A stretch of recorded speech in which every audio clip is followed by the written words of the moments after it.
Então, as principais rebeliões do período regencial, né? Peraí, só um minutinho, deixa eu arrumar meu teleprompter aqui, galera. É o meu guia para não me perder na lógica, né? Foram a cabanagem, a sabinada, a balaiada, a revolta dos malês e a Revolução Farroupilha. Podemos dizer que destas, apenas a Revolução Farroupilha foi bem sucedida. Teve lá seus contras, mas acho que muito mais prós. Continuando aqui. Para lidar com todas essas condições e restabelecer a ordem nas províncias, né, os regressistas, liderados por Bernardo Pereira de Vasconcelos, né, aprovaram a lei interpretativa do ato adicional, conseguindo mais poder para o regente, né, para o executivo, né, retirando assim a autonomia das províncias e permitindo a anulação de leis que haviam sido criadas nelas, tá? Leis provinciais, e aumentando a repressão por parte do poder central. Continuando, a cabanagem aconteceu na província do Grão-Pará. O Grão-Pará abrangia grande parte do norte do Brasil, né? Que a gente tem como região norte, era chamado de Grão-Pará ali durante o século XIX, né? Atuais estados do Pará, Amapá, Roraima, Rondônia e Amazonas, tá? Uma região onde 50% da população ou era negro ou era indígena, tá? Dividido aí entre negros e indígenas. 35% eram mestiços, só 12,5% eram brancos. Adivinha de onde? Começa com P, termina com Portugal. Pois é. E aí o que acontecia? A maioria das pessoas pobres da região do Grão-Pará vivia da exploração das chamadas drogas do sertão. Drogas, né? Não é essas drogas ilícitas que vocês estão pensando, não. Né? Guaraná, açaí, castanha do Pará, diversos tipos de chás medicinais. Né? Então eles trabalhavam nessa região. Né? Só que trabalhavam para quem? Para os lusitanos, pois é, no nível interno, para os lusitanos que revendiam para os ingleses, que revendiam os produtos a preços absurdos na Europa, né? Então, o comércio na região de Belém já era de brasileiros que detestavam os portugueses, né? O sentimento anti-lusitano era muito forte, né? Era muito forte. E o presidente, né, da província, né, o governo central, era sempre nomeado, né, pela regência e quase sempre alguém favorável aos portugueses. Ora, pois. Né? Então, o que aconteceu? O primeiro líder cabano foi o Félix Malcher, que conseguiu, né, tomar o poder. Detalhe, por que cabano? Não falei. Cabano, porque eles moravam, as pessoas dessa região, muito em palafitas. Não sei se vocês sabem o que é palafita. Palafita é uma casinha que fica na beira do rio, em altas paliçadas, né? A casa fica lá no alto, tem umas 4 colunas, 4, 5, depende do tamanho, 6, né? Quanto maior, mais colunas, na beira do rio. Assim, se tiver enchente, a casa não é alagada. As pessoas vivem na beira do rio por quê? Porque tem fácil o recurso da água e peixes no rio para pescar, né? Até hoje existem pessoas que moram em palafitas na região norte, ao longo do rio Amazonas, Rio Negro, Solimões, enfim, né? Então por isso que as pessoas levam o nome de cabanos, né? O líder cabano primeiro era Félix Malcher, né? Só que ele, né, ficou com medo das consequências dessa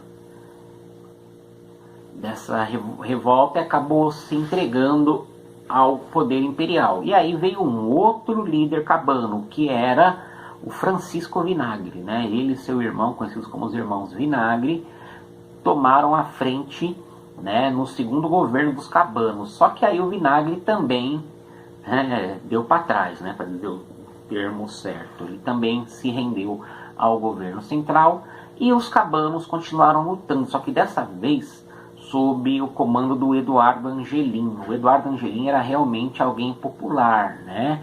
Ele se aliou com essa população ribeirinha aí que vivia nas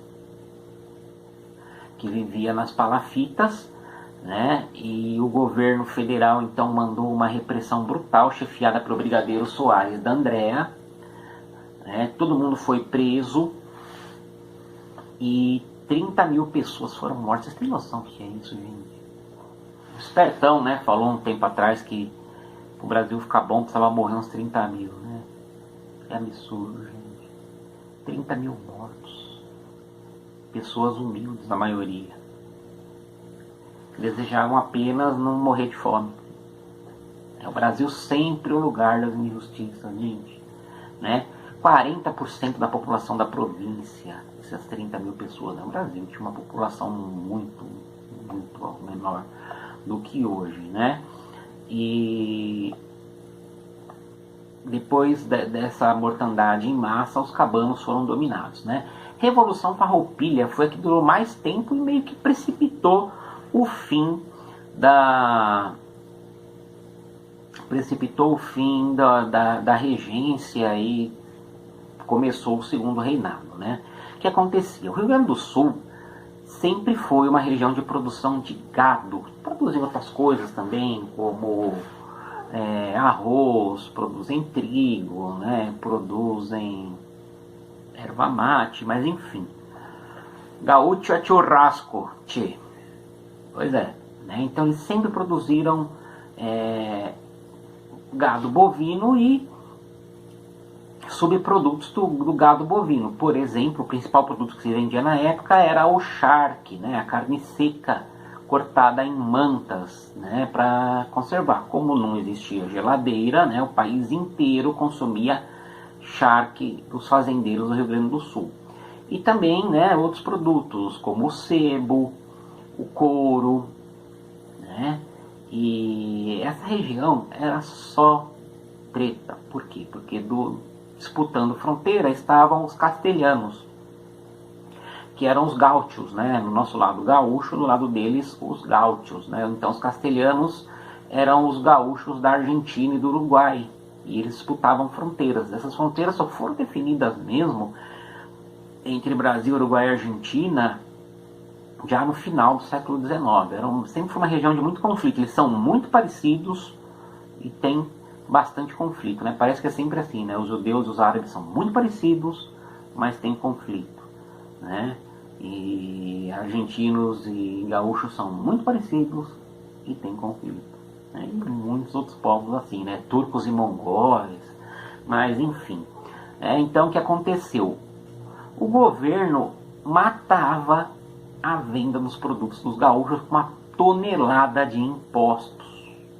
Cobrava tanto impostos dos fazendeiros gaúchos que era mais fácil para o consumidor brasileiro comprar esses produtos dos argentinos e uruguaios que comprar dos brasileiros, né?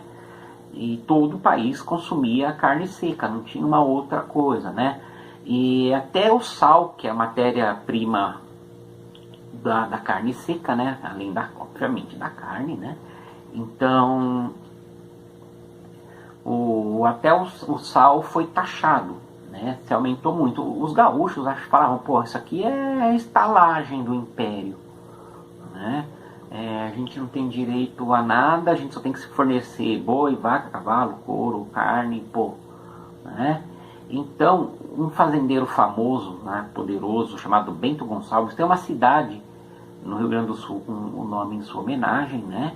Aliás, o Rio Grande do Sul mantém bastante a memória dessa Revolução Farroupilha, também chamada de Guerra dos Farrapos. Quando eu era aluno falava-se mais Guerra dos Farrapos, né? Então, o Bento Gonçalves liderou uma revolta contra o governo regencial, né? Conseguiram derrotar umas tropas do governo, umas tropas legalistas, e fundaram a República Rio-Grandense. Até hoje a bandeira do Rio Grande do Sul é essa bandeira da República Rio-Grandense, né? E a capital era Piratini. O Bento Gonçalves perdeu uma luta, foi preso e mandado para Bahia. Mesmo assim foi eleito, né, o presidente da República Rio-Grandense. Detalhe, o Brasil era monarquia. Aqui que eles fundaram república, né? Estão vendo aí que tem umas diferenças, né? E quando Bento Gonçalves conseguiu fugir ajudado pela maçonaria, né? Sempre esses maçons, né, gente? Então, o Bento Gonçalves, quando voltou, ele encontrou com o Giuseppe Garibaldi. O Garibaldi, também nome de uma cidade lá no Rio Grande do Sul, né? Falando com o português brasileiro, Garibaldi. Né? O Garibaldi era um revolucionário popular italiano, lutou nas guerras da unificação da Itália, veio para o Brasil, né? Se apaixonou e casou com uma brasileira, Anita Garibaldi, e assim ele passou a lutar pela Revolução Farroupilha, né? E o Garibaldi e o Davi Canabarro fundaram a República Juliana, porque era em julho, né? Na região de Santa Catarina, né? Em Laguna. E a população apoiava, né? O Império não era bem visto. Por quê? Porque quem conhecia o regente Feijó? Quem conhecia o regente Araújo Lima? Quem estava no Rio de Janeiro. O resto do país, ninguém nem sabia quem eram esses caras. O Brasil era uma ideia vaga.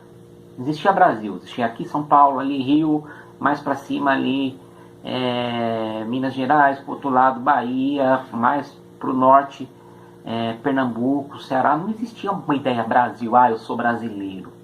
Isso aí vai acontecer no segundo reinado. A ideia de Brasil, né? Então, foi mandado o Barão de Caxias, futuro Duque de Caxias, para combater a Revolução. O exército revolucionário contava até com mestiços, ex-escravizados, né, peões, gente, tudo quanto é tipo, né? Então houve uma assinatura de uma paz honrosa, né, para pôr fim à guerra. Os rio-grandenses passaram a poder escolher seus presidentes de província, né, que é como se chamavam na época os governadores. Os membros do exército Farroupilha ganharam a mesma patente no exército brasileiro. Isso foi muito interessante para eles, muito interessante. O cara era um general Farroupilha, ser um general no exército brasileiro. Era um capitão Farroupilha, ser um capitão no exército brasileiro, né? O Shark Platino, né, da Argentina e do Uruguai, teve um aumento de 25% nos impostos, né? Não reduziram o preço dos impostos do Brasil, mas aumentaram o dos vizinhos. Bom, pelo menos deixou o produto dos outros mais caro, os brasileiros puderam vender mais, mas para quem comprava, né, difícil, né? E os escravizados que lutaram na Revolução Farroupilha seriam libertados pelo governo, né? Ganhariam a sua alforria. Revolta dos Malês. A região da Bahia ali, Salvador, é de muita presença negra. Quem foi já sabe. Os negros que vinham lá eram da etnia Mandinga, né? São vários povos ali que fazem parte dessa etnia Mandinga, Haussá, enfim, né?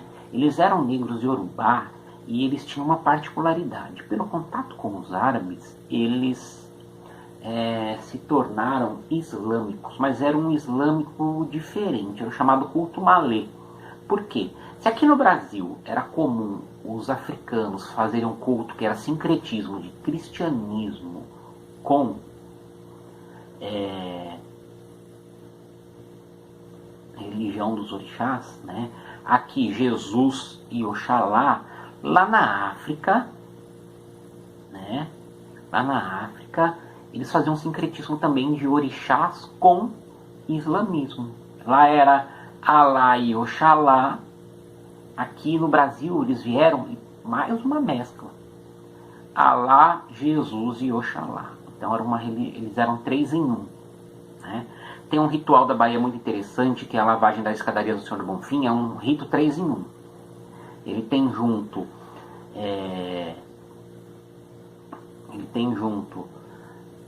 o fim do Ramadã, né? A lavagem das escadarias do Senhor do Bonfim, que é o ritual das águas de Oxalá, né?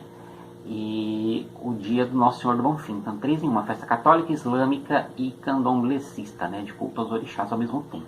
Qual a diferença desses negros em relação aos demais? Eles eram alfabetizados. Pois é, porque todo islâmico tem que ler o Corão em árabe. Então, como eles sabiam ler e escrever, eles conseguiram fazer uma revolta muito mais perigosa para o governo português, perdão, o governo brasileiro.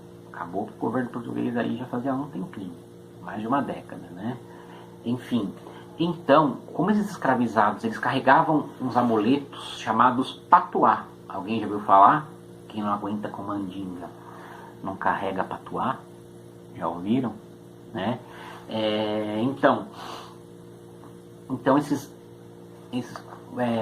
a Umbanda Candomblé tem o patuá. O patuá é uma bolsinha que você coloca ali uma figa, um pedacinho de arruda, né, um pouquinho de tabaco, um sal grosso, coisas que os umbandistas acreditam que tira o mal olhado, né? Então isso veio dos mandingas. Eles carregavam uma bolsinha com trechos do Alcorão dentro. Então, como eles sabiam ler e escrever, eles fizeram uma revolta muito mais articulada, né? No dia 25 de janeiro, dia do meu aniversário, que era uma data festiva católica, né, esses negros eles começaram, né, a sua revolução. Era a festa da Nossa Senhora da Guia, né? Eles começaram a luta contra a armada, né, contra as tropas federais. Eles queriam a abolição da escravidão, né, e poder também ter liberdade religiosa. Mas cerca de 50 deles, dos africanos, morreram nos combates corpo a corpo, né, e muitos ficaram feridos. Quando eles foram presos, aí imagina, né, tribunal todo branco,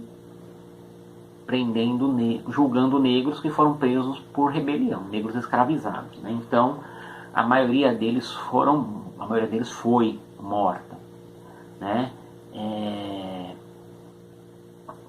Só que aí o que aconteceu? Eles tentaram, depois de algum tempo, uma vingança, mas vários deles foram presos, colocados em navios negreiros e mandados de volta para a África. São os retornados, e existem, podem procurar no YouTube, é bem legal. Existem pessoas até hoje na África que são descendentes desses retornados, né, e sabem falar português alguns. Interessante, né? Então eles foram expulsos da Bahia, né? Foi uma revolta de escravos, talvez a maior revolta de escravizados que houve no Brasil, né? Durante o tempo, obviamente, que havia escravidão, né? E essas pessoas que foram mandadas de volta para a África, muitas delas eram livres, gastaram dinheiro para conseguir a carta de alforria e dinheiro jogado fora, né? Brasil.